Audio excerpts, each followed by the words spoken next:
Welcome back, Dodecadorks. We're the 12-sided guys. We have Scott. My favorite Halloween candy is candy corn. You That's monster. disgusting. It's a guilty pleasure. Leave Jordan, me alone. quiet. No, we're all supposed to cheer when you show up, Jordan.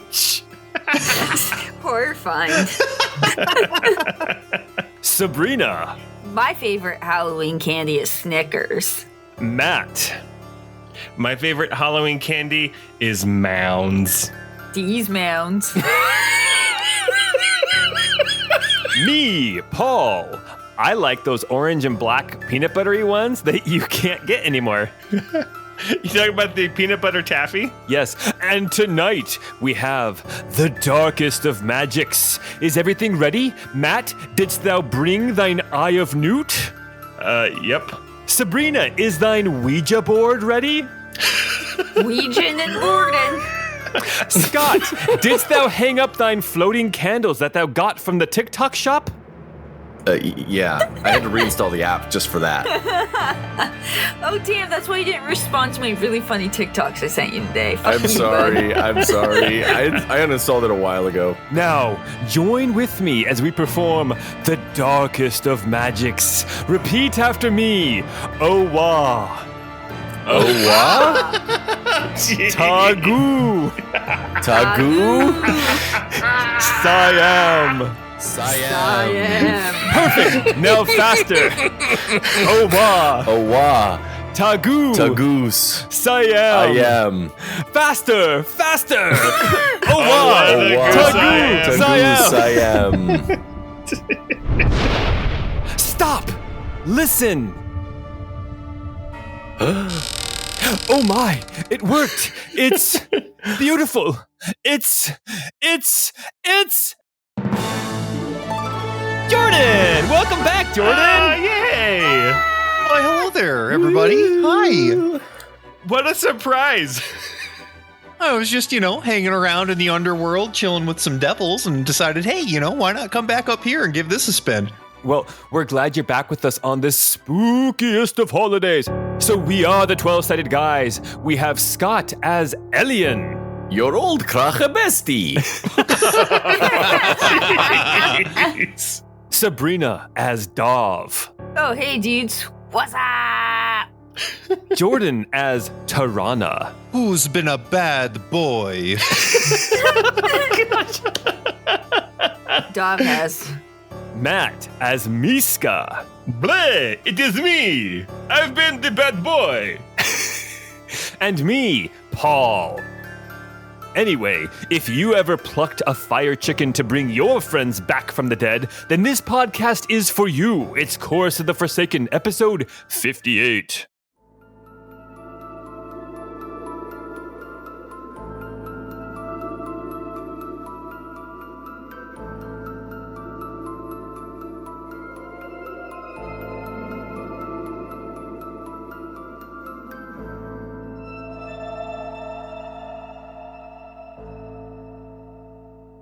Is that in reference to the phoenix feather that we had with us for like half of the first campaign, and never used and completely forgot we had?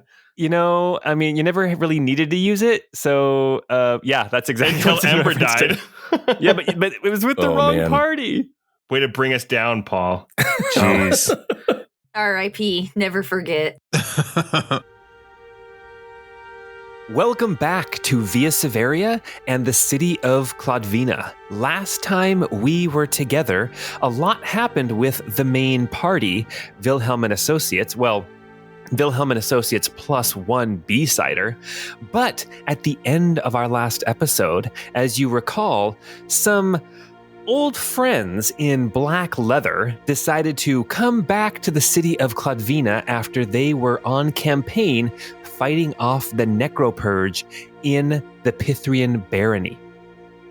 And, as you might also recall last time, auras were colliding as skeletons and undead and zombies began rising up, not only in the Tempestarium where our players were watching the battle go on, but also outside of the Colosseum. You could hear people beginning to scream and shout as the auras began to converge and raise the dead, as well as I think the word was conflube. Mhm. yes, as the auras conflube, and we'll leave it at that. Notice Paul said scream and shout, not twist and shout. That would have been a party. Well, no, I'm gonna scream and shout, Brittany, bitch.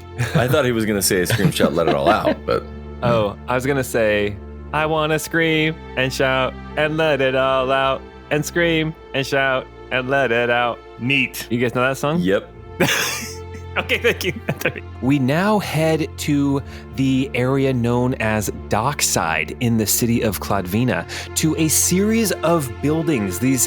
It looks like there's 4 buildings that are all built very close to each other. Some of them are connected with shared walls. But we join the Krahennest Expeditionary Force, led by Lord Inquisitor Tirana, and joined by Miska, Dav, and another Krahennesti who happens to be in town, Elian Swiftblade. You guys are currently in one of these buildings in the Krahennest. I remember Alien Swiftblade. We've met him before. Who had met him before? Matt. Well, I believe That's wild. I don't think I've ever met a bat in this game. I was trying to make the point that listeners, if you think back, you've met Alien before too. Elian was in the city of Redlum in the Prolian archives there. He is the one who recognized Magram and warned him that now that he knew that he was no longer dead, somebody would be coming for him as well, but also gave Magram a few days' notice at least to get out of town and make himself scarce. He is an elf with, well, I'll let you describe him as we jump in. Right now, you guys are currently in, of these buildings here in the Krahennest kind of chapter house complex. There is one, it's a large building more on the west side, which comprises the audience chamber. There is a library there. There is also some research and potion making areas that the night owls like to use. There's even a small prison or dungeon that you guys know about over in that western building. And then on the east side of the complex, there are 3 kind of slender east to west, or they're long east to west and slender north to south buildings. You are in the southernmost one of those, in the mess hall where the kitchen is. You are currently sitting in this dining room. There is a long table. Many chairs are set up. There are candlesticks lighting up the area. You can hear going on in the kitchen just to the north of you. You can hear behind a closed door that there are people getting to work making some food for you guys. It looks like Elian and Miska and Dav are, well, Thank Elian God, and we just Miska. made room for some more food. Elian and Miska are in there at the table, and there are some other of these Krahennest warriors here. And what has just happened is Lord Inquisitor Tirana has just entered after making sure that the wounded Krahennest who came back to the city have all been settled down in the dormitory in one of the northern buildings. Lord Inquisitor Tirana enters into the mess hall as we jump into the game. You see that there are 4 other Krahennesti warriors here. They are waiting for food as well. Bleh. Dav, I did not hear you wash your hands. Yeah, milady, it's good to see you. Shut up. You just can't hear, you idiot. Dog's gonna take his seat. He doesn't want to get in trouble with this lady. All right, let's go around. Let's go around the table and kind of describe each of our characters. All right, we have first off, we have having just entered, we have Lord Inquisitor Tirana. Yeah, so Lord Inquisitor Tirana had been a paladin of the Order of the, I think I had her as a, goodness, I can't remember what we had her as during the necro purge of Lexania. I think she was a Nighthawk, so more kind of militarily oriented within the Krahennest organization. She has advanced in her career and she is now Lord Inquisitor Tirana. She wears a full plate, kind of ornately decorated. She's girl-bossing. And she's got kind of a cloak with her hood pulled up, and the hood has ornate decorations on it. You know, she's now in her probably like mid 50s in age, but she is still would be considered beautiful by most standards, but she is certainly has the look of being a rather severe person, right? The lines that kind of crease her face are those that are from perpetual scowling and maybe yelling at subordinates and troops. She still carries the scars from the dueling clubs and dueling matches that she had during her early days of initiation. And she's all business. As we go around the table, we see Miska. Matt, why don't you describe Miska? So Miska hasn't changed at all since we last saw him during the necro purge of Luxania, because he's a dwarf, so he's very long-lived. He has got a salt and like black hair, but salt and pepper. He's got a short trimmed beard, again, to keep it in underneath the mask, to keep it more sanitary. And he's dressed in more rugged, worn, potentially even the same patched clothes that he was wearing 20 years ago, because he takes care of his stuff, because most of the time he spends kind of out in the wilds. Okay. And then going on the other side of the table, we have Dav, Sabrina. It's hard to imagine, but he is somehow more balding while still retaining some hair. It's like kind of defies science. It's so thin. It's so thin, but it's holding on. It's like Hulk Hogan when he's really sweaty at the end of a match and it's all just stringy. Exactly. But just like on the very back of his head, it's like this hairline is so far back that like you can't hardly see it. Oh my gosh. He's got a little bit of a bigger beer gut this time, and you can see on his hip, he's got this really fancy flask kind of thing that's like a giant, like more jug than flask. And he's been drinking for that pretty much since 7 a.m., since you saw him wake up. Nice. He trains his body and he trains his liver. His hands, they're still ready to slap. and last but not least, we have Elion Swiftblade. Scott. Yeah, Elion is an elf. He's got really light blonde hair that's about just the length would go just above his shoulder, so it wouldn't go all the way down, but it's kind of slicked back. He's got the scars of the Krahennest, initiation stuff all over his cheeks. A little bit more of like a thicker nose and fuller lips than most elves. Some of the notable things about him, he's the regular garb of the Krahennest, but he carries on his hip a massive tome of scripture, and it's got a big lock kind of keeping it in place, and he always keeps the lock, the key to the lock on a leather cord around his neck, and that's Elion. Well, here you guys are sitting at this table. You guys have just gotten back from out in the field.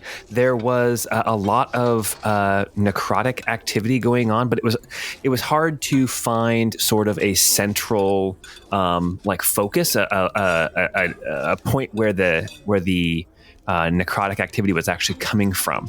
And after a couple of different skirmishes, it was time to come back and get some of these injured some rest. So you are back here in Kladvina. And the first thing I want you guys to do is, as you're sitting here, I want you guys all to make like an insight check. All right, first roll tonight with a nat 20 for 25. Jeez. Whoa. Nice. Oh, yeah. Elion got a 19. Miska got a 27. Oh my god, you showed me up, you bitch. Okay, so remember, Miska, he's more of a scout, so he's all about the detecting of things. So he has he's a rogue with expertise in insight and investigation and perception and survival. So Dov's mom hit him a lot, so he's got lots of insight into other folks and he knows when to be on edge. Oh my I feel gosh. so bad for Dom. Well, as you guys are sitting here, I think, Jordan, I think that Inquisitor Tirana, I think that right now she feels a little bit the burden of leadership, having dealt with some of these injured folks. But I think all of you recognized, you've heard the rumors since you got into town about 3 hours ago. You've heard these rumors that the city is becoming less safe, especially last night. And I think that Dav and Elian and Miska, as you're sitting here waiting for your food, you feel something. You feel like a pressure beginning to build, and I don't know that you guys would necessarily know what that is, but you know it doesn't feel right. Something feels a little bit off. I lost my appetite. Here, I can help you. I suddenly got way more hungry for some reason. No, I feel kind of sick. stressed. I feel sick. I feel kind of gross in my stomach. Well, is there something troubling you? Out with it then, Miska. Do you not feel this thing? Bleh. There's been a great many things that I've felt that have been unsettling lately. I Do told you- you not to go into the bathroom yet to give it a little bit more time. Good Lord, Dav. There is a fan in Why there. do we Did still- you not turn it on? You need to get calories from more than just the ale at your hip. If your slaps weren't so powerful, we would have left you long ago, Dav. I think it is time for an intervention, but this is not of what I speak. I say, dude, what happened to my voice? Blah, bleh, bleh. No, there is an energy. Something has just changed in the atmosphere. You do not feel this. You hear a voice call from the kitchen, and it says, "Don't worry, food will be ready shortly." Okay, you said, That Paul, is good. I'm not the only one who felt this. No, you're not. Dov Okay. felt it, and so did Elian. Okay. I feel this thing behind my eyes. It's stressful. It's more my gut, but I feel ya. It's not the same feeling as when you have your mask on too tight and you can't breathe well. It's deeper than that. Inquisitor Tirana is kind of scowling while she's looking at the table, spinning kind of a little knife in her hand, like the point kind of spinning on top of the table. You all suddenly felt this just now? I mean, I wasn't feeling great before, but yeah. No, I definitely felt like way worse just now. It is some kind of a dread, I feel. Something is very, very wrong. None of you are new to this. We've all been in battles before. Sometimes there is that feeling of dread before perhaps greater conflict arrives. Suddenly, from the kitchen, you hear the sound of maybe a dropped plate or something. My dinner! She's a wise one for a woman. Dav is gonna lean in and whisper really closely to us. She's a wise one for a woman. she clearly heard it too, and she's just like shaking her head like, oh my gosh, this guy. As Dav leans in to whisper something, Miska, as you're sitting there, kind of by the wall, there's a window next to you. Suddenly, it breaks open. A hand reaches in, followed by a body, and this zombie creature covered in like lichen and moss and like mildew and algae comes crashing into the room. As you hear more crashes going on outside and inside the kitchen, you hear it as well. And we are going to roll initiative. Ooh, This guy looks like a studded leather zombie. it totally does. It's like Hellraiser, kind of. It's like Diet Walmart brand Hellraiser. Diet Walmart man, Hellraiser. I don't know about that. I Poor love it. guy. Nat 20 for a 26. Wait, you got another Ow. nat 20? Jeez. I did. Alien got a 17. Miska got a 23. I'm coming right back, guys. I'm already rolling like dynamite. I got a 2 for a 3. Oh, man. Hey, at least you have a positive dexterity, though. Let's go. Woo! All right. Well, we are going to jump up to the top of the round. Let me just kind of describe what happened. We've got 4 other Krahennest members here. Some of them have minor injuries. A couple of them are not hurt at all. But jumping in through the window and attempting to grab Miska, you have this armored, long dead warrior. Looks like they have literally just pulled themselves up out of the canal. And you hear crashes coming from the kitchen. There is a door that leads into the kitchen that is right behind Dav, where he's sitting. But we're going to jump to the very top of the initiative. Right now, all you see is this one undead warrior. Dav, it is your turn. All right, Dav is going to leap across this table and slap this zombie in his face. Okay, why don't you go ahead and roll? That is an 18 to hit. That will hit. You're going to do a Will Smith? Yes, literally, yes. Very timely. That is for 10 damage. Nice. And then I am going to do my bonus action of my Fury of Blows. Okay. That is 22 to hit for 7 damage. Nice. How's he looking? He's still looking healthy-ish. I mean, for a dead guy. But you get one more attack with your Flurry of Blows. You should get 2 attacks for the first one and then 2 attacks for the flurry. Damn, okay. That's sick. All right, that's another 22. 10, another 10. Oh, gosh. And then one more. It's the same damage, right? Yeah, 1 8 plus 3. That's a 25 to hit. Oh, my gosh. And then 6 damage. Okay, so if my math is correct, you just did 33 damage right off the bat. Yeah, how's he looking? Now he's looking rough. Dav jumps over the table and shouts, "You keep my friend's brains out of your damn mouth." Oh, gosh. All right, well, and now speaking of Miska, it is your turn. Oh, that's me. Miska will, from his belt, he'll pull out a cutlass, and then he'll draw his new baby, Gila 3, named after his old crossbow, Gila 2, that he still has strapped to his back. And he's going to go ahead and make an attack with each of them. Where's Gila 1? Gila 1 broke a long time ago. He doesn't like to talk about it. I was going to say, we don't talk about It's a Gila very 1. sad story. Bleh. Okay. So my first attack, because this creature has not gone in initiative yet, I have advantage on these attacks. Oh, my gosh. So the first one's a 23 to hit. That'll hit. So that will do 6 slashing and 14 sneak attack for 20 damage. What does that look like?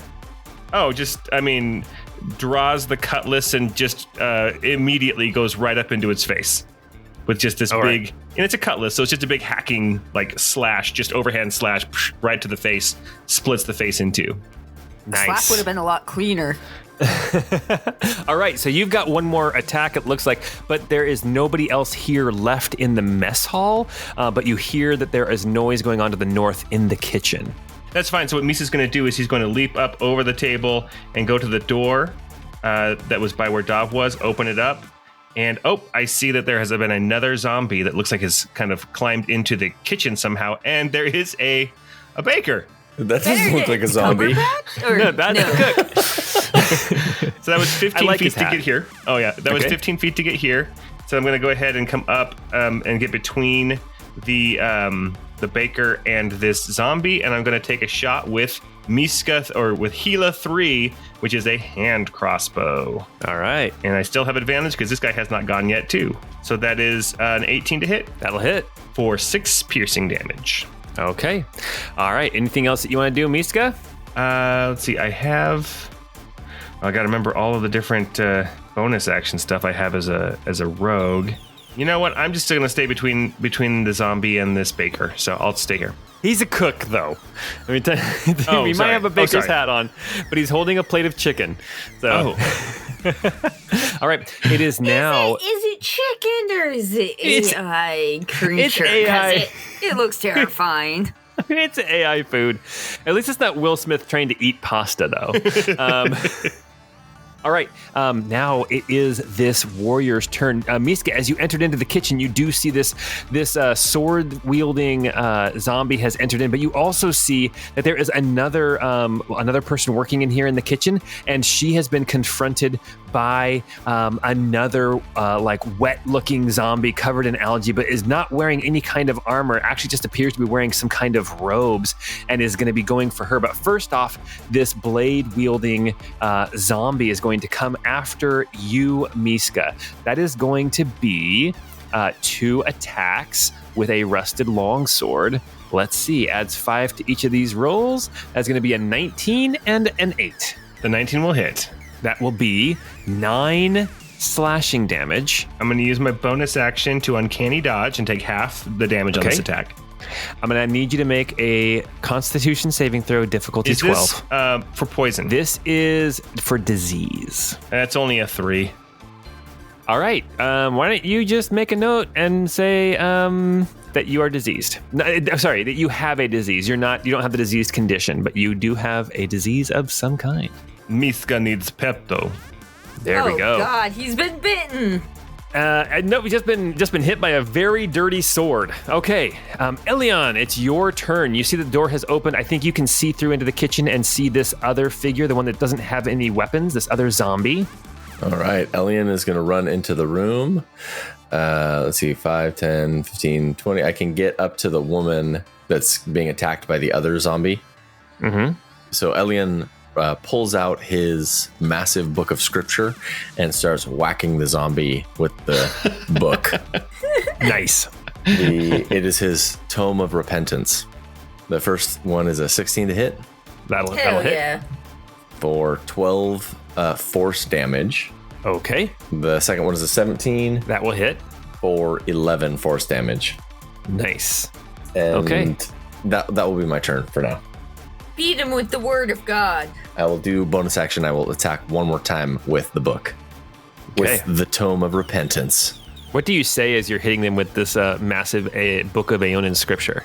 He has a phrase, but he only says it when he's doing the special moves. Okay, gotcha. Okay, no problem. Jeez. That's a 13 more force damage. Nice. Okay, very good. That's 36 damage. All right, and Elion, it is now this zombie's turn. He's going to reach out and clobber you twice, and this woman who's back here as well, this other worker here in the kitchen, is going to hit her once. So let's do her first. That is going to be a 19, and that is going to hit, and that is going to deal 6 damage, and you see this woman go down. Oh. And then 2 attacks coming your way, Elion. The first one is going to be a 17, and the second one's going to be a 10. Neither of those will hit. Neither of them will hit. Okay. All right. That is now its turn. I wanted them to so bad. I want to use an ability. We are now to Lord Inquisitor Tirana. Tirana, you're still back in the mess hall area, and all the action seems to be taking place in the kitchen. Right where Tirana should be. Oh my So- gosh! Jeez, Oh man, Dav, jeez. Dav, You're we have also spoken here. of this. It was a compliment. she should be in there helping out. So Lord Tirana steps back from the table, kind of whips her cloak to the side, and pulls out Dealtus, her sword of vengeance, and in a kind of a smooth motion has her sword in hand and her shield in her other hand. She signals to the Krahennest that are sitting on the north side of the table and says, "Go protect the door." And then to the south side of the table, she signals to them and says, "Go to any other entrances in the building and make sure that they are secured." And then she heads straight into the kitchen. Okay. Let's see here. 10, 25. Can I go here? Is that possible? Sure. Or am I on top of something? Yeah. Well, that's an oven, but we'll say there's enough space right there to stand next to it. Not a problem. Okay. So she will go charging in there and make some attacks with Dealtus. So first attack at that zombie that had just dropped that one kitchen maid. A 19 to hit. That'll hit, yeah. For only 5 damage. But because she is proficient with this one, he is sapped, which means that creature will have disadvantage on its next attack roll. Oh yeah, all these 2024 rules. Here we go. Yeah, here we go. And then she will, let's go ahead and attack as well. And let's see if we can, only a 9 to hit. Dang that it. I should have smoten on the first one. Oh. All right, well, that will miss. We are now to initiative 1, unless there's a bonus action or something you want to do. Oh, I guess there is. I will turn to the lady on the ground and reach over and use just 1 HP's worth of my lay on hands to kind of stabilize her. Okay. Her eyes flutter open as she lays there on the ground. Very nice. Okay. She is no longer dying. Okay. Also, everybody that's within 10 feet of me now has my aura of protection, so you get +4 on saving throws. I forgot about paladins. Okay, then at initiative 1, these other 4 Krahennest folk are going to move and protect the building. The doors in here to the mess hall are on the western side of the building. So there's 2 sets of doors, and they all 4 go over and start holding the doors closed and making sure that nothing else can get in here. As we jump back up to the top of the initiative with Dav. Dav, you are still in the mess hall. Everything else is going on in the kitchen. God damn it. Dav's gonna leap back over the table and run to the kitchen.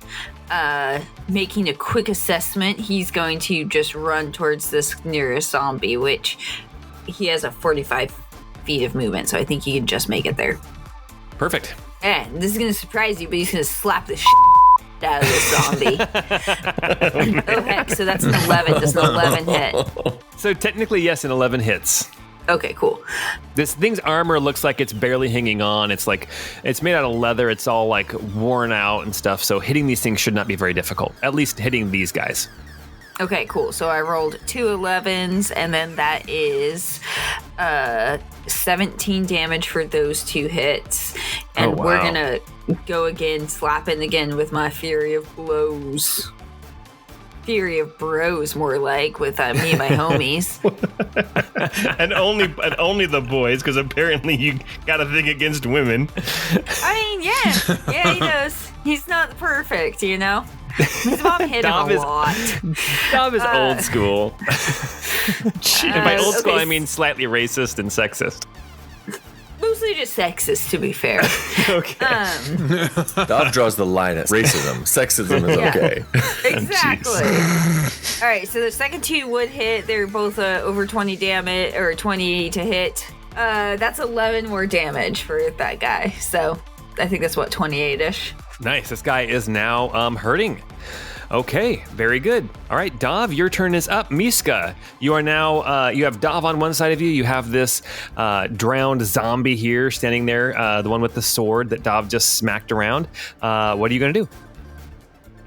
Okay, so I forgot to mention that because I hit it with my hand crossbow, it is vexed, which means I have advantage on my next attack against it before the end of this turn.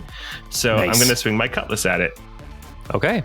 With advantage, that is a 21 to hit. That'll hit. So that's 7 slashing and 16 sneak attack for 23 damage total. And what does that look like? I'm basically... Man, you're always coming in after my slaps. To be fair, you came in after I'd already shot it. Bleh. It basically is very similar, just no nonsense hack to the face. And then I'm going to turn around with my hand crossbow and shoot it across the room at the other zombie. And that's going to be only a 9 to hit. That will miss. Okay. All right. Is that your whole turn? I will say, damn it, it bit me. That's all I'll say. Okay, nice. Well, we're going to skip the sword-wielding zombies because they're both down. Elian, it's your turn. You are still confronting this unarmed zombie. All right. Elian's going to whack him some more with the Tome of Repentance. The first one is a 24 to hit, That'll hit. dealing 10 force damage. Okay. The next one is a 14 That will barely hit, yeah. for 9 force damage. This guy is looking rough. Then I'm going to bonus action attack one more time for a 20 to hit That'll hit. and 7 force damage. Okay. This guy is still standing. Anything else you want to do? Because it's his turn next. No, come at me. Swing away. All right. Then with its turn, its first attack is going to be with disadvantage. It has 3 attacks. It's going to attack once at each person standing here. We have Tirana, we have Elian, and we have this servant who's back here as well. So first off to the servant with disadvantage. That is going to be a 7. And that will not beat her AC of 10. All right. Elian, here comes an attack against you. That's going to be a 17. That will miss. Dang it, I wanted you to hit me, Paul, so I could do some cool moves. I got some cool moves, Paul. Okay. And then Tirana, how about a 16? Does that hit you? Nope. Okay. All right. That is all that this guy is going to do. And Tirana, it is your turn now. All right. She'll yell out some words of encouragement. She'll say, "Nice work, everyone," and then she will go ahead and lay in and make another attack. Thanks. Except for you, Dav. All right. 26 to hit That'll definitely hit. for 6 damage. Okay. And This thing is barely hanging on. yeah, I'm not going to burn a spell slot. Let's go one more time. 21 to hit Yes. for 8 damage. All right. What does this look like as you take down this zombie monk? I think this is kind of like first blow comes in as a slash, and then she takes a half step back and then lunges forward and just kind of very cleanly slides it all the way up to the hilt through the rib cage and chest of this zombie, and then whips it out behind her, and the thing just collapses. Awesome. And we are going to cue victory music.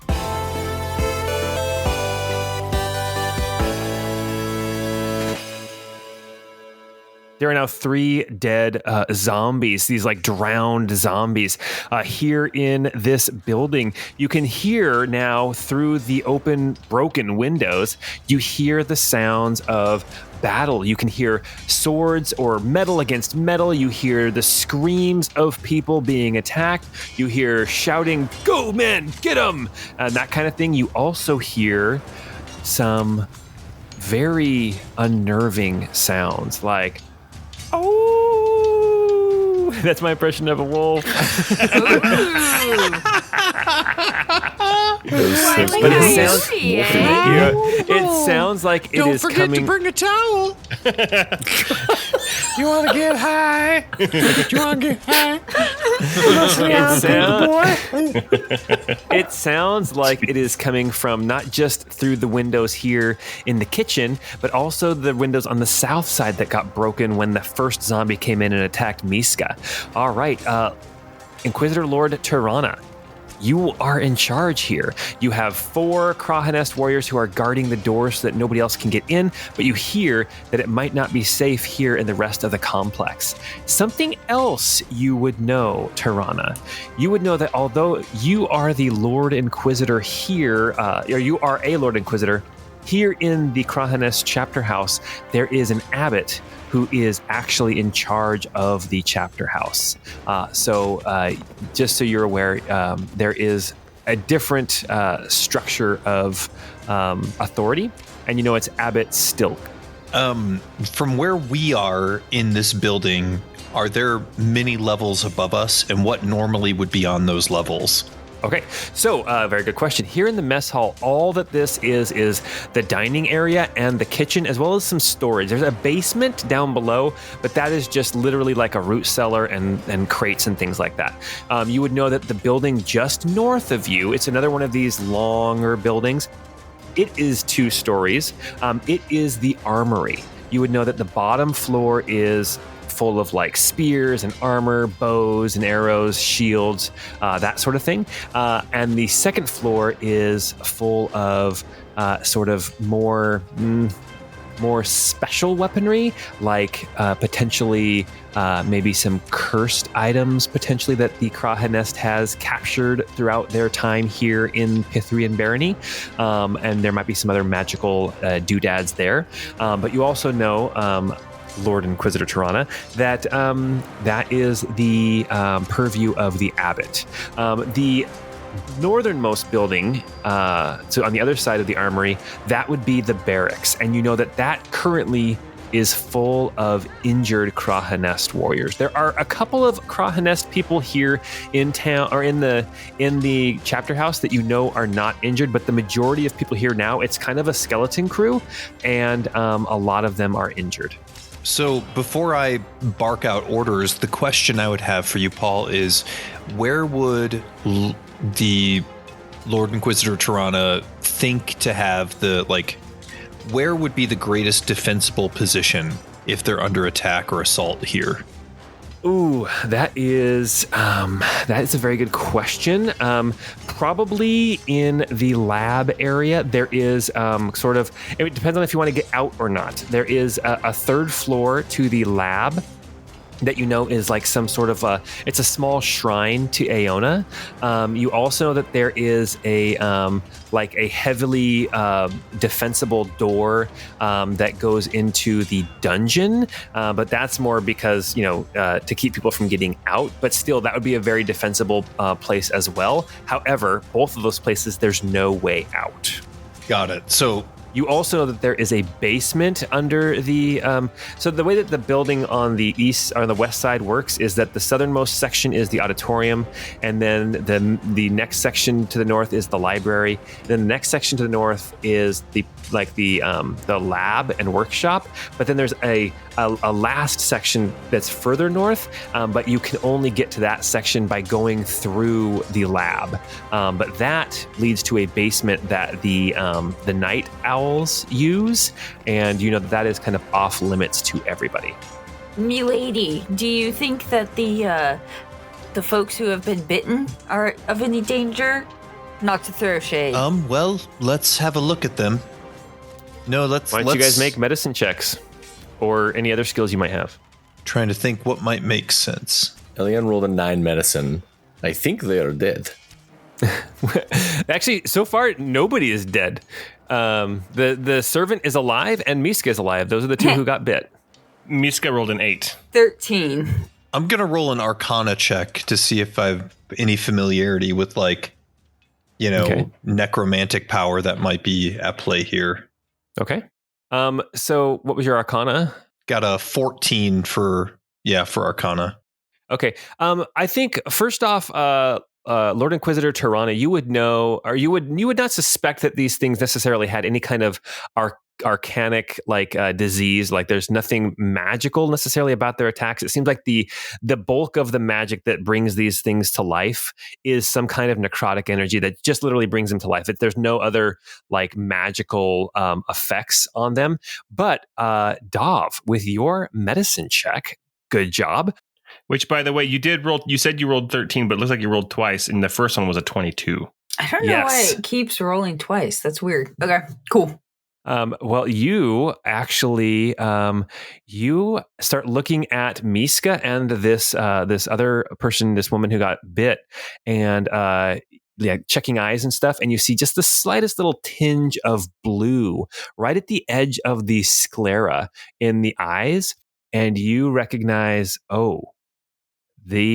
they might have blue rot. You've heard of a disease called blue rot, which basically you start to develop these boils on your face and on your back. They don't come on right away, but they start showing up after about anywhere between 1 to 4 hours, and you know that they will start to sap your strength. As well as they're pretty hideous. So in game terms, you'll start to lose charisma and constitution. And you can your body can sometimes get over it after a long rest. So which means that at the end of each long rest, you can make another difficulty 12 constitution saving throw. And if you succeed, you gain back 1 point of constitution and 1 point of charisma. You don't actually get over the disease until you've gained everything back that you've lost. Yikes. We're going to want to get these folks to the infirmary ASAP. So you would also know that if the boils pop, which can happen every day, that those can cause damage just from like the acidic bile and stuff in them. So yeah, there is potential for some more damage every day if you fail your constitution save. And it's not insubstantial. Keep your masks on. Yes, I think everyone mask up, and I think we need to get to someplace defensible. If these people are sick, perhaps the barracks where the other where the others are convalescing may provide us an opportunity to find some sort of medication. But we need to consolidate our forces, that way we can defend ourselves. Damn, I feel like we have no information here. Cough, lay on hands. Cough, cough, lay on hands. Well, will that remove this type of a disease? Because I can only remove poison, I think. I thought it was poison, one poison or disease. Yeah, I think you can remove 1 disease, yeah. It's going to cost you 5 points of lay on hands, though. I think they changed it. Oh, did They did change it because they removed disease from the game, which is why I was asking if it was a poison, because I think now most of what we would have considered disease are now considered poison, but it's all good. Well, this Okay. this has its own. It doesn't just say you are diseased. This says you have blue rot. Right. But I'm just saying that like the diseased condition, they kind of took it out because they weren't ever using it. So Right. Okay. Yeah. Very good. So I think 5 points of lay on hands should cure up the blue rot. Oh, okay. Okay. Well, then, yeah. We'll do that then right away. So there's 2 people that are affected, right? Yes. Okay. Well, yeah. We'll go ahead and burn 10 points to cure both of them of blue rot. let me go ahead and delete the word diseased from my character sheet. Nice. Oh, I'm feeling so much better. Bleh. Blah, blah. You were getting some real bad back knee, but Oh, gross. it specifically says on your face and back. All right, so if you wanted to go to the dormitory, to the barracks, you know that you would want to go to the north. The entrance to this room, to this building that you're in, is over here on the west side. There is kind of this little atrium area. And right now, the other 4 Krahennest hawks are protecting these Nighthawks are protecting these doors. Lord Inquisitor, do we want to get the people off the street into here for safety? I think let's get everybody to the barracks that we can find, including those here, so that way we can consolidate forces. If we can set up a stronghold there to protect the sick and the wounded, that may be our best bet. Aye. Bleh. Hey, Scott, feel free to cut out some of the blitz. In my head, you have a massive wad of chew, and every time you say bleh, you're spitting. Oh, God. That is I want to true. see. I want to see a smash cut of all of the bleh bleh bleh bleh bleh bleh. That's just what I envision every time you say bleh. All right. As you commend. Okay, you guys move out of the mess hall into this kind of atrium, this entry foyer. As the Krahennest there who are guarding the door, they say 1, 2, 3, and then they open the door and they rush out into the street looking for danger. So why don't you guys, as you move out of the mess hall, you can see that the building next to you, the one that's just north of you, the one that you know is the armory, you see that doors are open. It looks like they have been beaten down and are busted open. And as you look in, you can see that there is what looks to be a dead Krahennest acolyte lying on the ground behind sort of this desk. R.I.P., bro. I love that you made a token of a dead body instead of just putting an X through a different token. Yeah, it's a dead Krahennest. He's even wearing a black ulster cloak. or ulster coat. You see him lying there. You can hear commotion going on further in the armory. So these two servants, the baker and the other servant, are moving out with you guys, and their eyes are wide. As you guys enter out into the street, these 4 Krahennest, they can hear the fighting going on in the armory, and they look to you, Lord Inquisitor Tirana. They say, "Do you want us to help out in there, or do you want us to accompany these servants to the barracks, and you can help out in there?" We'll handle the armory. You go straight to the barracks, gather any other civilians that you find en route. Yes, sir. Yeah, that's what I was gonna say. Mm-hmm. Taking credit for what a woman All right. does. So these Krahennest, they move out of the way, and they take these 2 servants around towards the barracks. As you guys enter into this foyer where you can see the... Oh, there was somebody on our Discord who says that me saying foyer really triggers them. And chicken just right. Yes. Growing up in a certain culture and religion, we always called it a foyer. And we called it a foyer. A foyer. But anyway, apparently it's actually pronounced foyer. You guys enter into this foyer. You can see that there is this desk and there's a chair here that kind of looks through an archway that goes down into the actual armory. And so there's this dead Krahennest guy laying here, kind of lounging out of this chair, covered in blood. And as you look to the right, then you can see that there's this archway that opens up. There's a couple of stairs down into this big stone room. The ceiling is held up high above with some columns. You can see stacks of armor stacked up on one side. You can see that there are some benches to sit on to put your armor on. You see rows of halberds and of swords. And in here you see another one of these drowned zombies with the leather armor and the sword. And then you see another one of these drowned zombie monks. And you see 2 very normal looking wolves.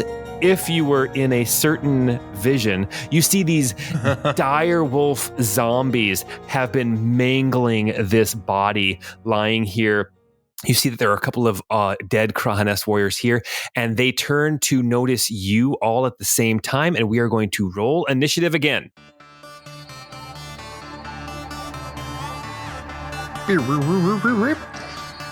That was beautiful. Come on, better. Oh, and I rolled a 1 for a 2. We're off to a great start, sports fans. Here we go. Miska only got a 13 with advantage on that roll. I've got a 19. Elion got a 23. All right, let me see what we ended up getting for everybody else. We have got, looks like... Ooh, terrible rolls for me. Are they worse than a 13? Yes, one of them is. 2 of them are. All right, let's get this battle started. Okay, at the top of the initiative, we have Elion Swiftblade. You are entering into this foyer. You can see that there is this armed zombie as well as this monk zombie, and then at the far end of the room, mauling one of your colleagues, one of your compatriots, you see 2 undead direwolf zombies.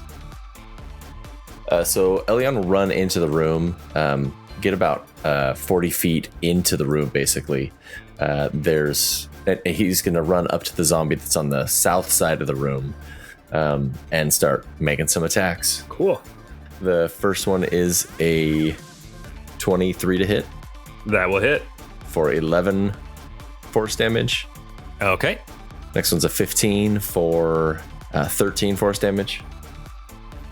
Nice, And that's max then- for you. Yeah. Nice. Okay. 24 damage so far.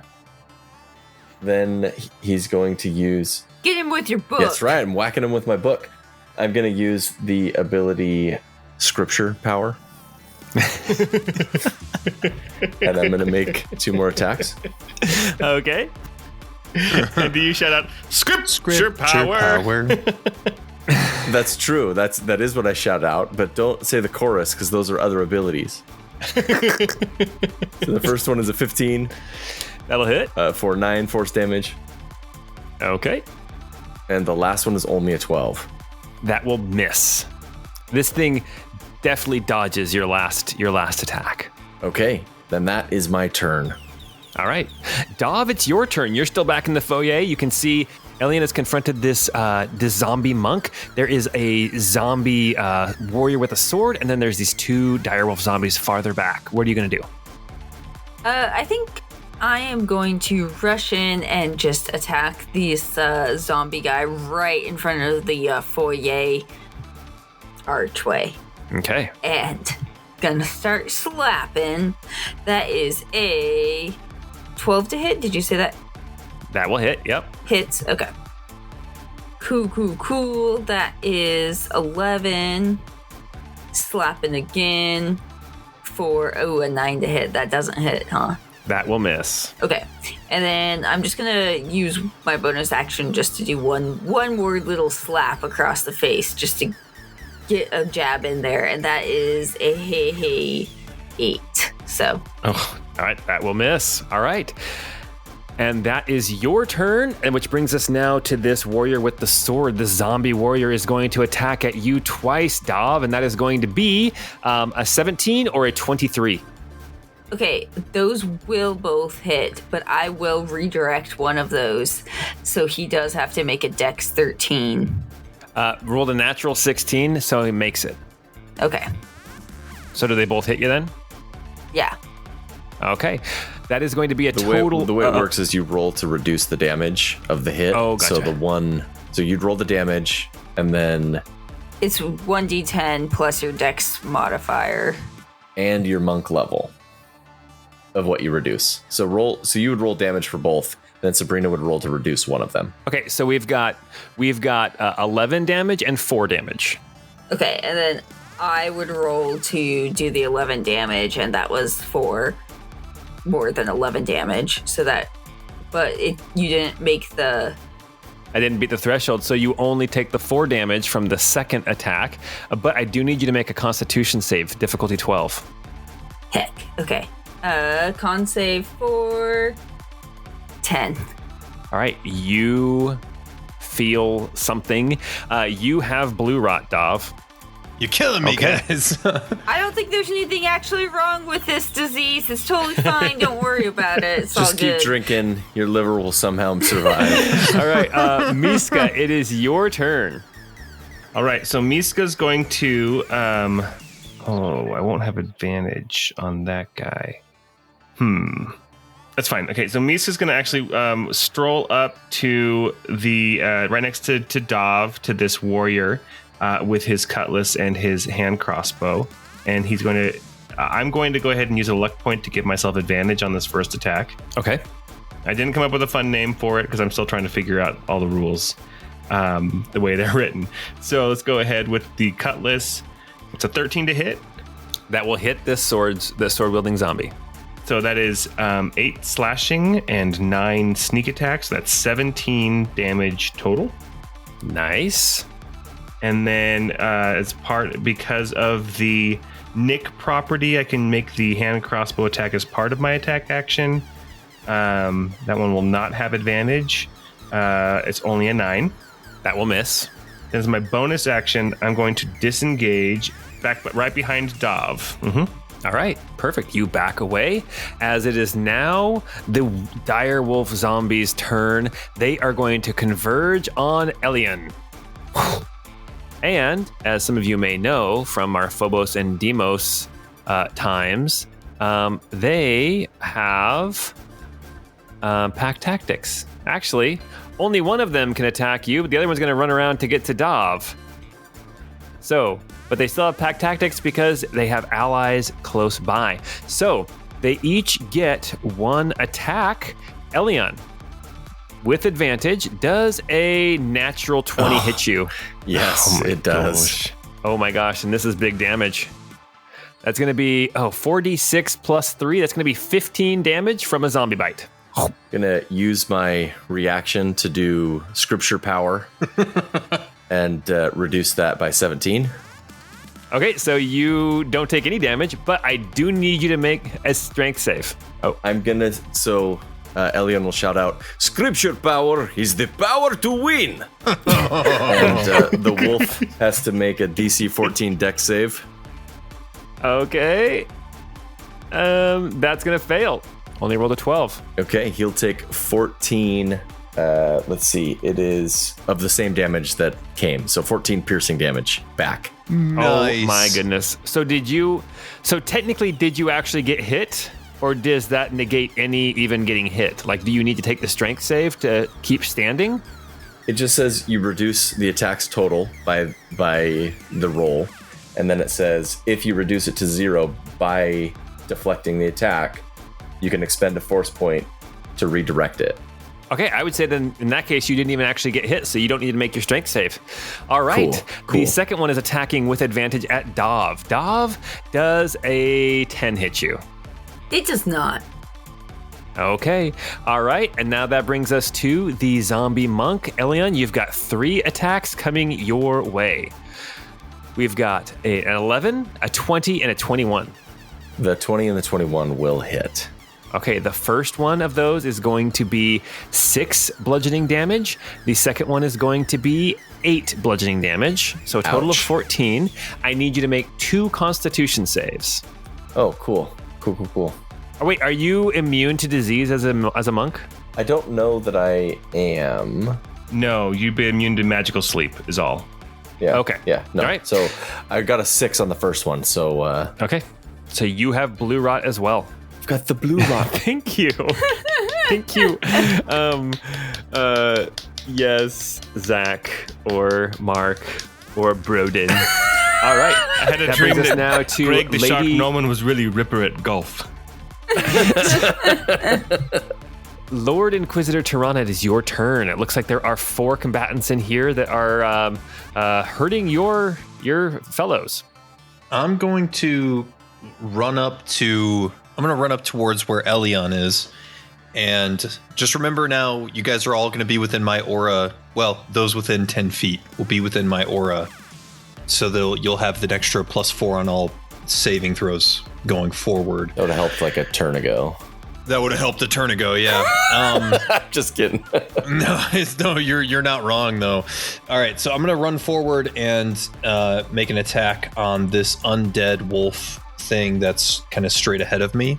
Okay. An 11 to hit. That will miss. Dang it. Okay. And let's see. What do I have? What's in the box? We're going to have one more attack. Okay. 24 to hit this time. That will hit. And I will do this, and I'm also going to smite on this too, but Okay. it is 10 damage with Dealtus, and then Divine Smite for an extra 10 plus another 1d8 for being undead. Let me grab one of those. Ooh, another 8 on top of that. So 10 damage from the sword and 18 damage from the Divine Smite. Nice. What does that look like as you smite down this undead Phobos? So I think, the first hit, I come in slashing the sword and, it kind of maneuvers out of the way and I don't get any purchase with the blade. The second one, as I'm pulling the sword back, it starts to kind of glow this bright, kind of light blue. And then when it makes contact, there is this kind of brilliant pulse of light as this radiant energy floods into this undead creature, and it just kind of fries it where it stands. Nice. All right. Well, that is going to be the end of this first round of combat, and we are going to the top of the initiative again with Elion. Elion, the zombie wolf that was attacking you is no longer alive, but you still have this zombie monk that has been attacking you. What are you going to do? All right. Elion's going to attack the zombie monk right next to him. The first one is a 17 to hit. That'll Hell hit, yeah, he's giving monks a bad name. Get him. for 9 force damage. The second one is also a 17 to hit, this That'll time hit. for 13 force damage. This guy is looking rough. I'm going to bonus action attack one more time Okay. for 22, That'll hit. dealing 12 force damage. Wow. Nice. Yeah, this guy is barely standing now. Elian's good. doing force damage because he doesn't actually want his book to touch the zombies. He's like stopping right before it, and then it's like just the sheer speed Like a little of. mantis shrimp. Oh, totally. Nice. Oh, jeez. All right. Well, we got one monk that just went, and now it's time for monk number 2. Dov, what are you going to do? You've got a zombie wolf attacking you, and you've got this sword Monk warrior. is number 2. You know what I'm gonna do. Yeah, Dov is monk number 1. That's true. Yes, you are correct. I'm gonna smack this zombie that's right in front of me just to try to get him out. Does an 11 hit? It barely hits, yes. Okay, it does hit. Okay, nice. Hell yeah. Dov's gonna smack that bitch for 8. Okay. Still standing. Coming in again. Oh man, that won't hit. For 7, that won't do it. It's a natural one that will miss. He's gonna use his bonus to smack one more time for a nat 20. Oh, that's your third nat Nice. 20. Isn't that the third nat 20 that you've rolled? Yeah. I think it might be your 4th. I don't know. It doesn't seem reasonable. Oh my gosh. So that is Share with Jordan. 7 Yeah, what the damage, I heck? think, once you add that together. Nice. Okay. This zombie is barely hanging on. You see like the jaw is missing. You see like one of the arms is broken in multiple places, but it is still standing. Anything God, else you can son do of a bitch, before its turn? It has 2 hit points left. No, honestly, there's nothing I can do. Plus, I know Miska wants to come in and get the credit for it anyway. All right. Well, then this zombie, it's now his turn, and he gets to make 2 attacks. One is coming at Dov, one is coming at Tirana. So the first one towards Dov is going to be 20. Does that hit? Yeah, that'll do it. That is 8 bludgeoning damage. No need to make your constitution save. You're already diseased. You've already got the blue rot. And then the second attack coming at Tirana is going to be a 22. Does that hit Tirana? A 22 will hit. Okay, and that is going to be, max damage, 11 damage. I need a constitution difficulty 12 saving throw from Tirana. Okie dokie. I got an 18. No problem. You fight off the blue Nice. rot. No problem. All right, Miska, it's your turn. All right. So seeing that the warrior monk or the warrior zombie has just gone, I'm going to focus my attacks on the wolf. Okay. So I'm going to move up 1, and I'm going to take my first attack with my cutlass. I just noticed this wolf has 5 legs. It also looks like its elbow could not hold it physically. Oh my gosh, that's It so could funny. snap. What's a zombie? It's a that middle zombie. one's not a leg ball. AI, curse Oh my you. gosh, why is it so bent around?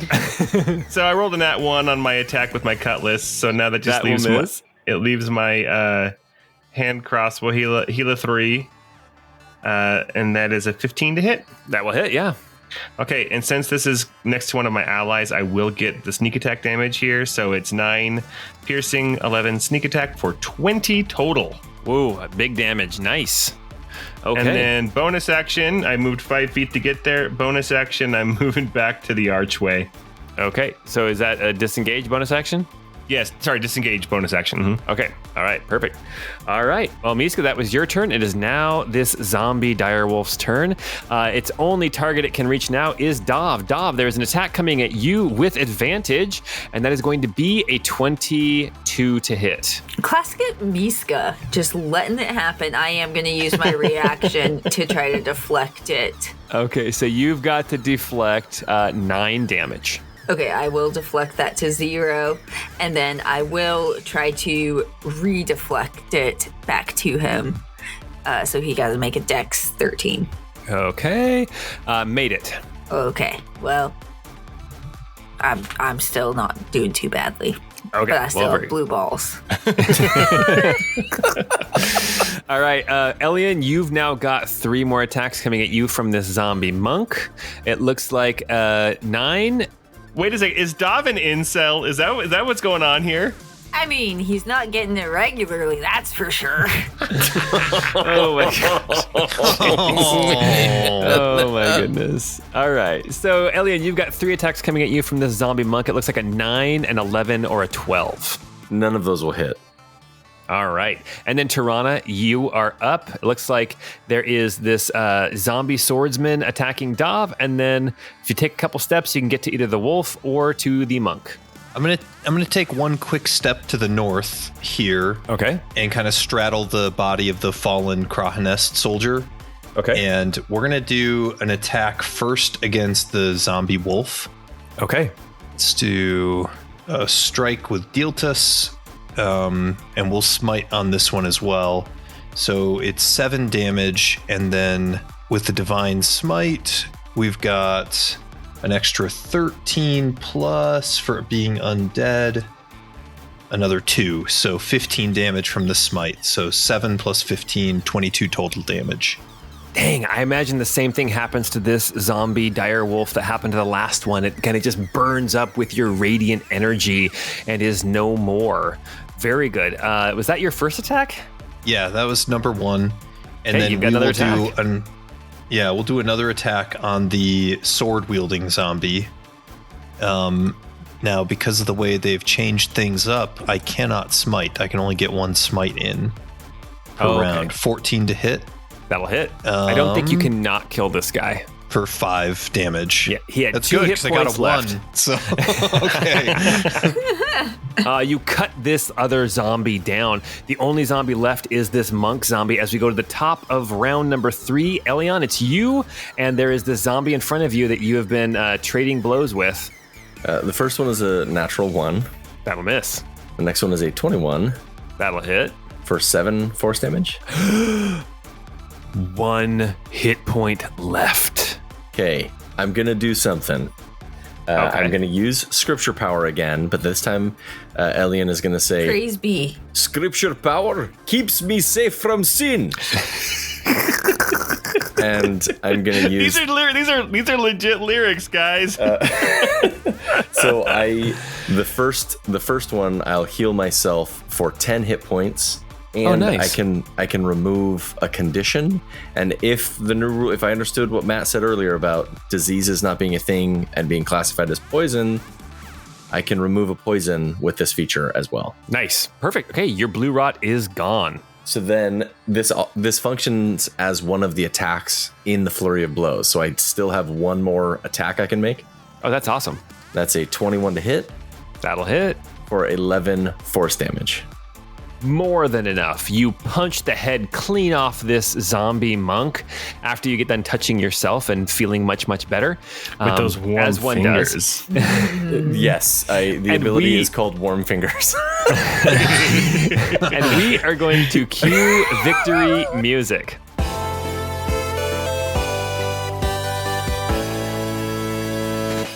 I can do necrotic damage, and that one's called Cold Fingers. Well, here you guys are. You are in the arsenal, in the what did I call it before? In the armory. Yes, you're surrounded by weapons. So anything you would like to grab, feel free to grab here in this room. You are surrounded by these Krahennest who are in here. They are beyond saving at this point. Their faces have been ripped off. Necks have been ripped out. They have been the beginnings of being eaten by these dire wolves. So anything you guys want to do with any of the equipment here, feel free to grab it as you see a Krahennest warrior come running in, yelling, "Lord Inquisitor, Lord Inquisitor!" Yes, speak. The abbot is in danger. He's requested that you go find him in the basement. So be it. Tirana will kind of wipe her sword off on the edge of her cloak and sheath it, and then turn to the group. Grab anything you think may be of use, but then let's head right there. I don't need anything more than these palms. Yes, I know that's what you've been saying about also finding a woman too, but I think we should probably focus on fighting. Well, you keep saying that you are dating Rosie Palmer and her 5 sisters. Oh my gosh.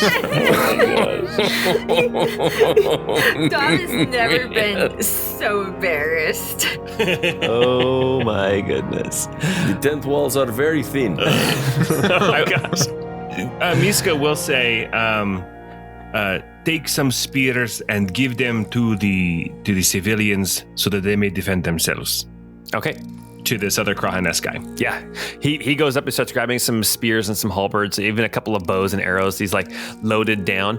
All right. So, Lord Inquisitor Tirana, you would know how to get to the basement.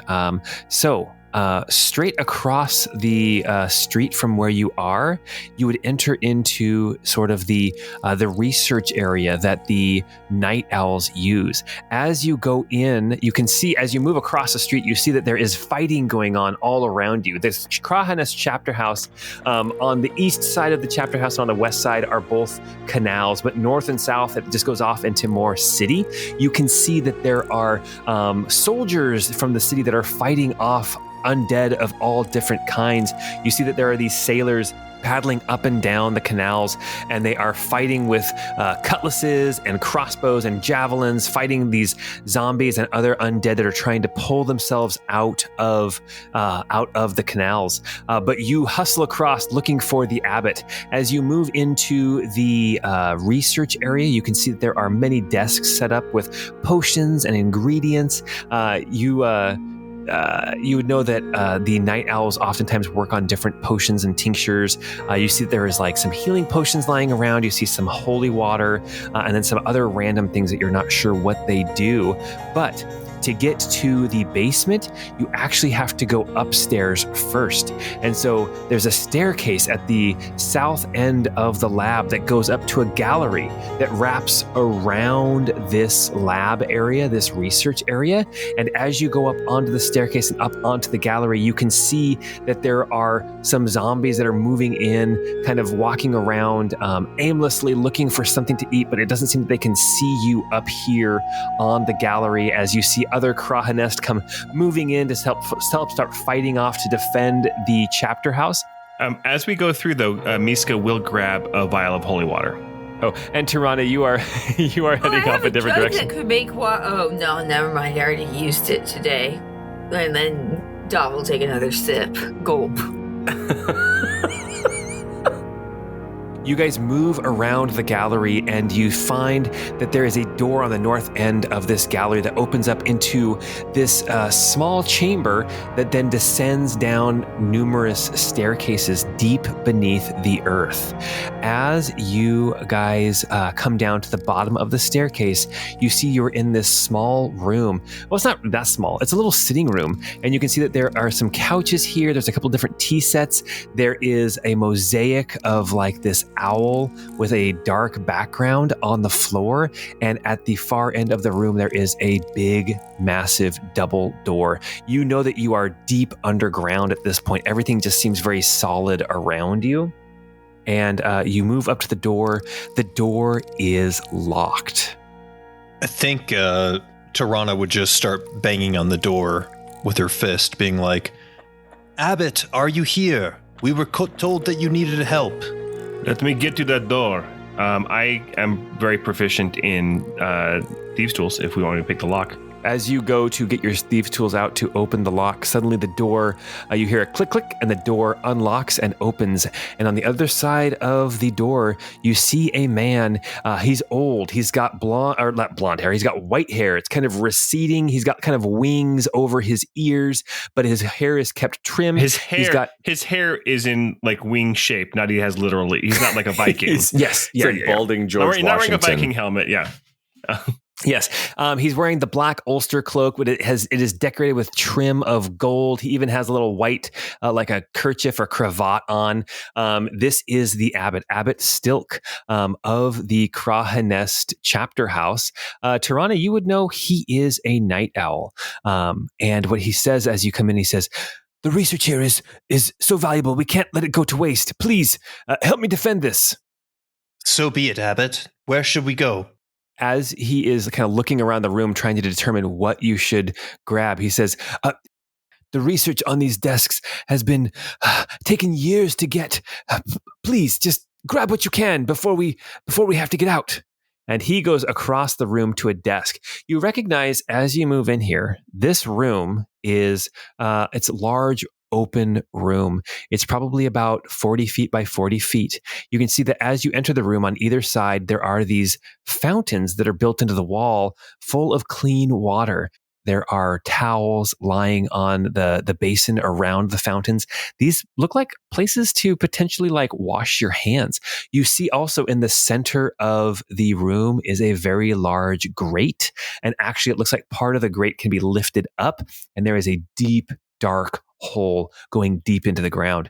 There are other smaller grates in the room, kind of spaced around the room, and surrounding around the room there are also what look like 8 little tiny curtained off nooks, and these curtains are black. They have gold trim, and everything is kind of curtained off and secured. And the abbot says, "Just grab what you can from the desks." I want everyone to make perception or investigation checks. Something feels off. Miska got a 23 perception. Why do we have to be protected this book learning? Dov got a 17 perception. Elian got a 25 perception. Tirana got a 21. I think everybody notices this. As you start moving around to try to grab some of this research and these different concoctions and potions that have been put together on these desks, all of you notice some sort of like red, kind of rust-colored stains that come from underneath the curtains, and all of them kind of drain towards these drains that are set in the ground. And it doesn't take long to realize this looks like dried blood. Miska will definitely open one of these. Okay. Lord Abbot, what research have you been conducting here? He says, "That's none of your concern. Just grab." And as he sees Miska open a curtain, looks like Dov reaches up and opens up a curtain. Looks like Tirana, you open a curtain. You see that there are these. Smacks open a curtain, FYI. Dov punches a curtain right off the rod. No, slaps. He slaps. Come on. You see that there are these slabs, these like metal tables behind these curtains that fill these little like 10-foot long alcoves, 10 foot long, 5 feet deep. These are not very, very wide, but on each of these slabs, you see that there are these stained blankets and sheets, and you can see blood and other bodily fluids has stained through these sheets. And Miska, I think that you can't help but pull one back. You see a body. And with your, what was your perception? Who had the highest perception? Elian got a 25. I think it was Elian had the highest. Oh, but Elian wasn't. Elian's been a good boy and has not peeked behind the curtains. Oh, Elian didn't even run to the tables. This whole thing is making Elian feel uncomfortable. All right. Well, I would say, Miska, with your 23, it's also enough. You recognize this person. Oh. This person, this was a member of the Krahennest. You know that this person was injured early on in the necro purge. But this body here is cut up, and like you see that there are symbols and things carved into the skin. You see that pieces of the body are missing. I think Tirana, when Tirana would see this, she would take a step back. Her hand would reflexively go to the hilt of her sword, and I think she would hiss out the word sorcery. What was this? The body that I recognized. What was this person's name? This person's name was. That wasn't me trying to get your. That wasn't me trying to. I'm like, well, I know it's not Big Handsy Andy. You know, this isn't a gondola. I wasn't. Thank God, that would be terrible to lose him. This person is Finor. Yeah. So Miska, when Tirana steps back, Miska actually steps forward with his sword and crossbow drawn, and he steps forward toward the abbot and says, "What have you done to Finor?" He says, it's all sanctioned. It's all approved. This is for the night owls. This is not for you, Nighthawks, to worry yourselves about. Elian, you used to be a night owl who was kind of one of these researchers. You remember your time with Magram. Now, while you may not have suspected anything like this, I think you knew that there were some potentially unsavory things going on with some of the research and some of the ideas being batted around by the night owls. This is what we should expect from night owls. I need perception checks from everybody again. He's behind us, isn't he? Dov got an 8. Miska got a 26. Elian got a 23. Tirana got a 20. All right, everybody except for Dov. Dov, you feel the blood pumping in your ears. You're like, all right, somebody's down to get a slap. I think that Dov actually is like, I actually might get to slap somebody who's like, has authority over me. Like, this is like the best day ever. It's Christmas, bro.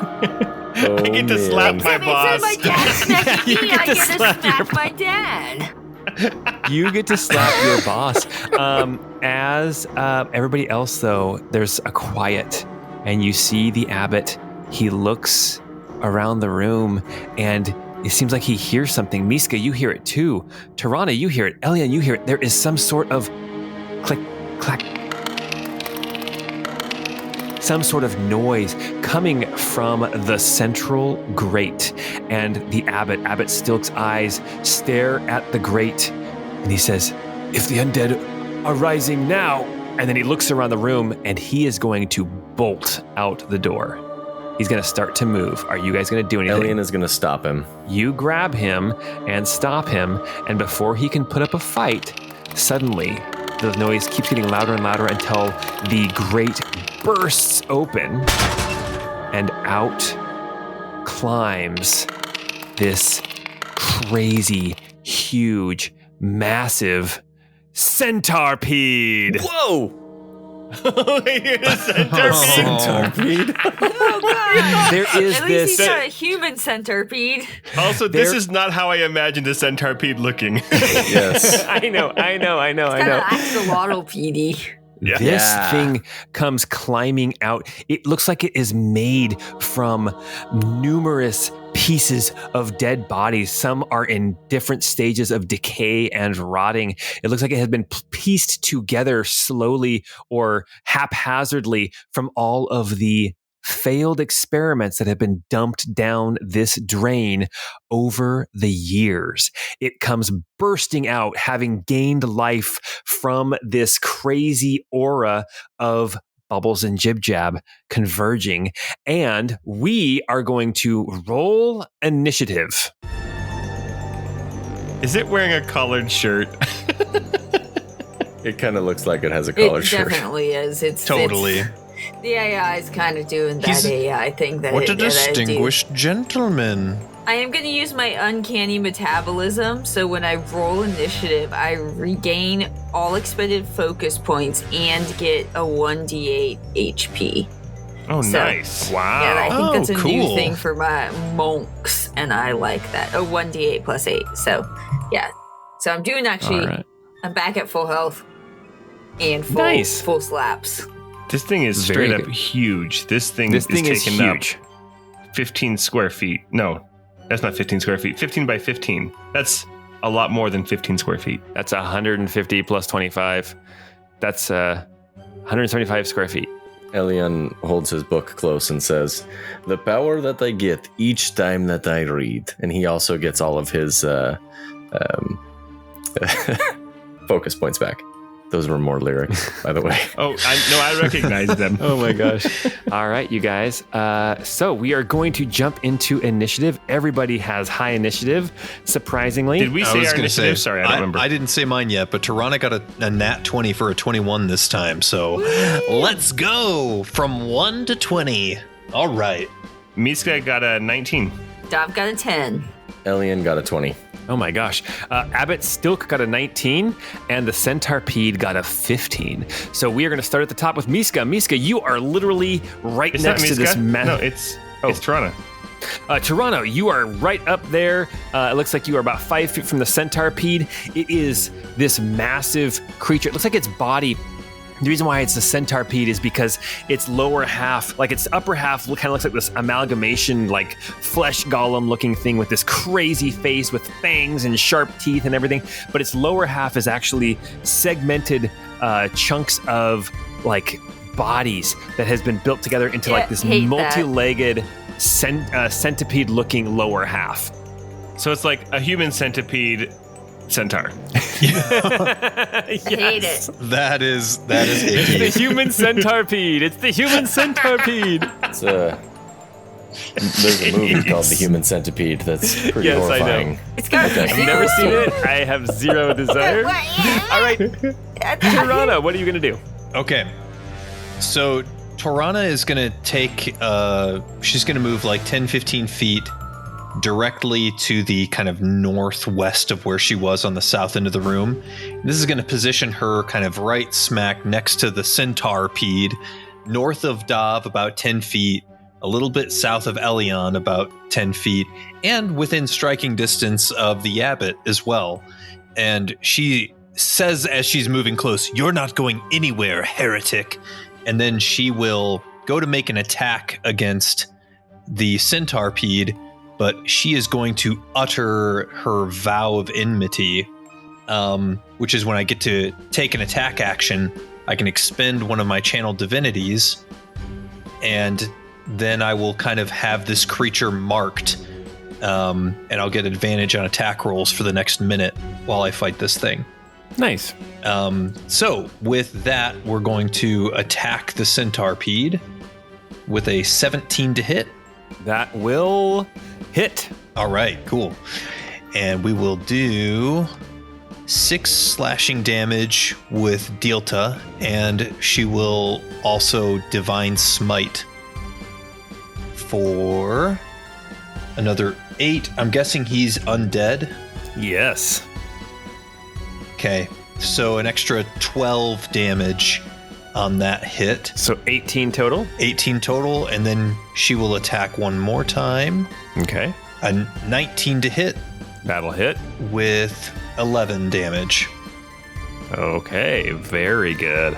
As you strike, you see that you literally cut off one of these chunks of like its lower half. One of these centipede sections falls to the ground and kind of like splatters into multiple body parts and pieces as it falls apart. Nice. Also, because I hit it with my longsword, he is sapped, and he will have disadvantage on his next attack. Okay. All right. Well, that was your turn. Elion, it is your turn. Elion is going to step towards the centipede, the human centipede, and but stay within reach of the other guy and say, "You are not to leave." And he's going to take some attacks against the human centipede. Okay. The first one's a 10. That will miss. Second one's a 14. That will hit. Oh, This thing's big and fleshy. for 9 force damage. Okay. Scripture power. I'm going to attack 2 more times. The first one at 22 That'll hit. for 7 force damage. The last one is a 12. That will barely miss. That will be my turn. Okay. All right. Miska, it's your turn. All right. Since this creature has not gone yet, I don't even have to move. I'm already up next to it. I'm going to go ahead and take a strike with my cutlass and a shot with Hela 3. So the first one, cutlass with advantage, is a 20 to hit. That will hit, yes. 9 slashing, 7 sneak attack for 16 damage. Nice. And then hand crossbow, Hela 3, also with advantage, is another dirty 20 That will hit. for 8 piercing damage. But very nice. Okay. Bonus action, I'm going to disengage, and I'm actually going to move just straight back to the back corner of the room, All right. to the northeast corner. So I'm about, at this point, 15 feet away from it. It probably has reach, but I don't want to be right next to it. All right. Very good. All right. That is your turn. And it is now Abbot Stilk's turn.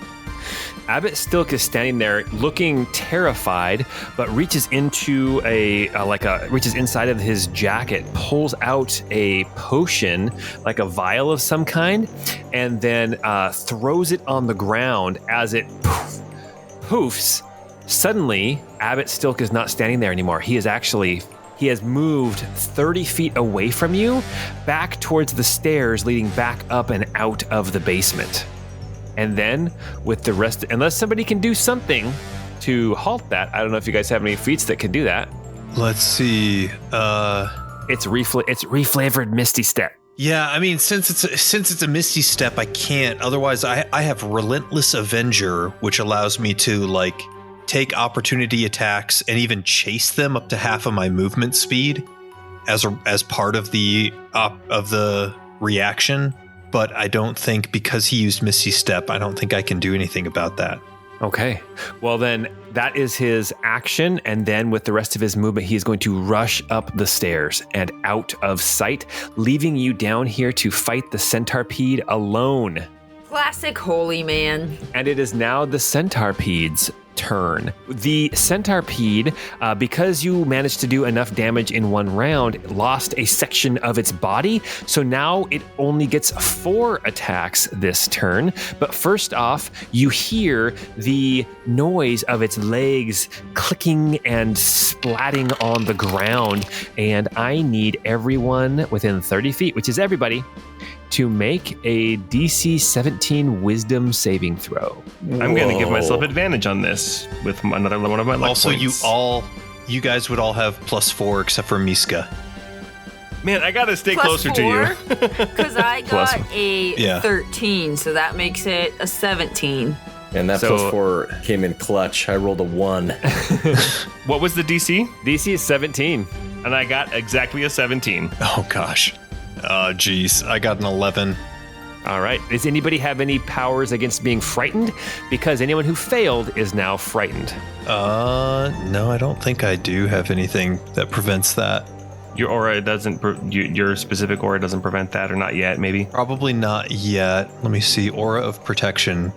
If you and your allies in the aura gain +4 saving throws while in the aura. If another paladin is present, a creature can benefit from only one aura. Yeah, that's it. So it's just the +4 to the aura right now. So no protection from being frightened yet. All right. Okay. And then with its actual attack action, it rears up and vomits out this deluge of necrotic bile. Blah, hitting Tirana and Dav. I need you guys each to make difficulty 17 dexterity saving throws. Do I get +4 to that too? I think you do, yeah. Yeah, you would. Yeah. I got an 8 though, so. Dav got 23. Okay, so Dav, you are going to take half damage on this. And Tirana, you're going to take full damage. You are going to take 21 poison damage. Jeez. And 10 necrotic damage. So 31 damage to Tirana. Wow. And then that's halved for you, Dav, to 15. But that is its turn. And we are now we are down to Dav. Dav, it is your turn with initiative 10. All right. Well, that did not feel good. So somebody's going to be getting a slap in, that's for sure. All right. Coming in for a hit at 25. I'm hoping. Yeah, that'll hit. Okay, cool. Nice. That is 9 damage. Okay. And then, 10 to hit. I'm assuming that doesn't. That'll miss. All right, and then I'm going to use my double slappies here. And that is a 12 to hit. That'll miss. Oh my gosh. All right, and then an 18 to hit. That will hit. Okay, I'm gonna find the juiciest butt on the this human or this centipede, and I'm gonna smack it for 10 points. Oh my gosh. Nice. More damage done. All right, back to the top of the round. Tirana, you are standing next to this centipede. That sucked. Okay, well, we're gonna keep going though, and make some attacks on this thing. With advantage because of my vow of enmity, so 26 to hit. Are you frightened as well? Oh, I am frightened, aren't I? Okay. That's true. So does frighten give you disadvantage? Let's see. While you have frightened conditions, you experience the following effects. You have disadvantage on ability checks and attack rolls while the source of fear is within line of sight. And I can't willingly move closer. Okay, then you were right up next to it, so that's lucky, but you just roll straight. You don't have the advantage, but you also don't have the disadvantage. Got it. So I think that would have been a 14 then, so that's probably not going to do it. Nope, that will hit. This guy's a big, fleshy monster. He's huge. It's hard to miss. Okay. So that'll do 7. Saying he's thick. He's a thick boy. So that'll do 7 damage, and then I'm going to use a level 2 Divine Smite. Nice. And do 16 plus, because he's undead, an extra 2, so 18 damage. That's huge. And then, so 25 total. And then all right. I'll make another attack. As you make that attack with the smite, you see another section of its body fall off and like flop to the ground, and it's now just this mass of more dead tissue. Nice. Cool. And then another attack, which is a 17 to hit this time. That'll hit. For, just 5 slashing damage. Okay, very good. This thing looks bloodied. It looks like you have damaged it quite a bit. So anything else that you want to do, Tirana? No, I think that's it. Okay. All right. Elian, it's your turn. Elian's going to attack. The first one, I rolled a 1 already, so that one misses. Hey, real quick, before I forget, Tirana, try to make that wisdom save again, difficulty 17, to see if you can become unfrightened. Oh, sure. I got a 22. Okay, you are no longer frightened. Yay. So my first one was a nat 1 for 9. Okay. So the second hit was a 14. That'll hit. Dealing 8 force damage. Again, this thing is too gross for my book to actually touch it, so... All right. I'm going to flurry and attack 2 more times. The next one is a 20 to hit. That'll hit. For 8 force damage. Okay. And the last one? And the last one is also a 20 to hit. Okay. Very nice. For 12 force damage. And that will be my turn. Nice. Okay. Miska, you're up. Can I make that wisdom save again? Oh, yes. Make that wisdom save. Difficulty 17. I got a 17. Okay. You are no longer afraid. Whew. Nice. My pants are a little wet. I don't know how that happened. Miska is going to move 10 feet straight toward this guy. His first attack should have advantage because of the Vex property of the hand crossbow. Cool. So with advantage, that's a 13. Barely hits. Oh, really? Yes. Okay. So that's 7 slashing damage and 14 sneak attack for 21. Nice. And then he pulls around and shoots it with Hela 3, almost like he's shooting a handgun, just looking really cool like John Wick.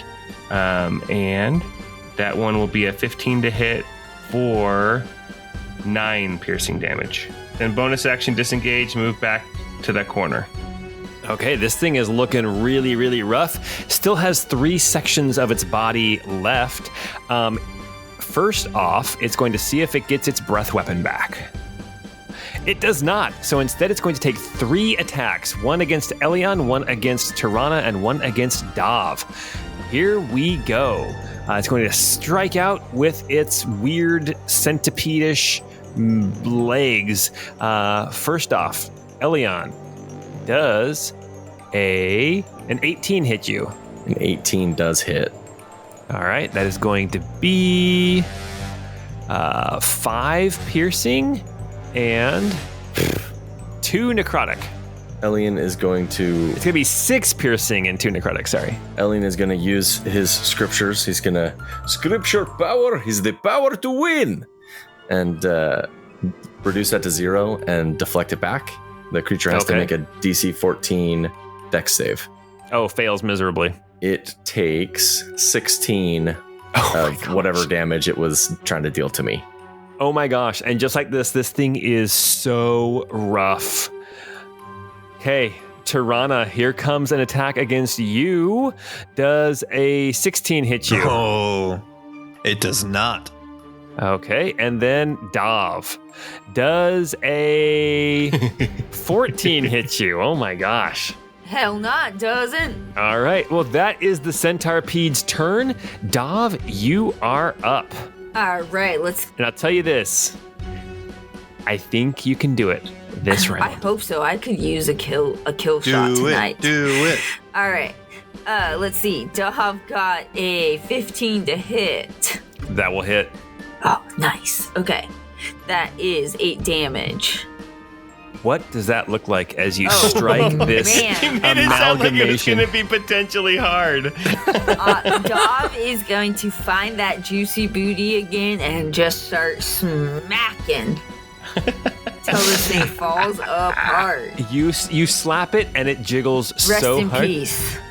It jiggles so hard that the whole thing starts to vibrate and chunks start falling off left and right, and the centipede rears up, ready to attack you as it then falls into pieces. You see legs and arms and bones and skulls and teeth just scatter all over the floor, and we are going to cue victory music.